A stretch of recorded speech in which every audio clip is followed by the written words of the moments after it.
ભાઈ જુઓ બપોરના વાગ્યા છે 3:30. ટેમ્પરેચર જોજો, ટેમ્પરેચર 34 ડિગ્રી છે અને ઉપર કાળો તડકો છે. બરાબર. 2 દિવસ પહેલા આપણે વિડીયો મૂક્યો હતો કે હેરિટેક કંપનીનું રેડીમેડ પ્લાસ્ટર, જે બહુ રિસ્પોન્સ મળ્યો છે. આ વિડીયો જોઈ લો. બરાબર. હવે એ રેડીમેડ પ્લાસ્ટર આપણે આખા ટેરેસ ઉપર લગાવી દીધું છે અને એટલું ઠંડુ છે, 3 થી લઈને 5 ડિગ્રી સુધીનું તાપમાનમાં ફરક પડી જશે, ઠંડુ રહેશે. આ જોઈ લો, છોકરાઓ અત્યારે ખુલ્લા પગે રમે છે.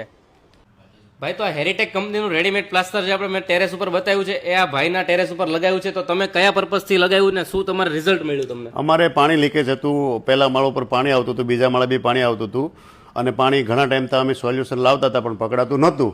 અને આ અમે જે લગાવ્યું છે વોટરપ્રૂફિંગ, એનાથી અમને બહુ એટલે મતલબમાં અમે 3 દિવસ સુધી ટેરેસ આખું પાણીનું ભરી રાખ્યું પણ તોય ક્યારેક ટીપું પછી પાણી નથી આવ્યું. એસીનું કુલિંગ નહોતું આવતું, હીટિંગ ટેરેસ પકડતું હતું અને એનું બહુ સરસ રિઝલ્ટ છે. અને આ રિઝલ્ટ જોયા પછી મારા 2-3 ભાગીદારો અહીંયા જોવા આવ્યા, એને જોયું અને એની પણ એવું કીધું છે કે મારે ત્યાં લગાવવું છે. ઓકે, તો તમારે પણ જો અગર ટેરેસ ઉપર લગાવવું હોય યા તો આખા ઘરમાં કશે બી લગાવવું હોય, ગુજરાતની અંદર કોઈ પણ ડીલરશીપ જોતી હોય, ડિસ્ટ્રીબ્યુટરશીપ જોતી હોય, તો ઝડપથી નીચે આપેલા નંબર ઉપર કોન્ટેક્ટ કરો. ડિટેલ્સ તમારા વોટ્સએપ પર આવી જશે.